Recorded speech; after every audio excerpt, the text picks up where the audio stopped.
وإذ قلنا للملائكة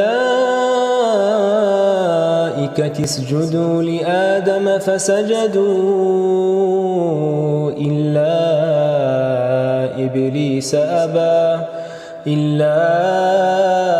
إبليس أبى واستكبر وكان من الكافرين وقلنا يا آدم اسكن أنت وزوجك الجنة وكلا منها رغدا حيث شئتما ولا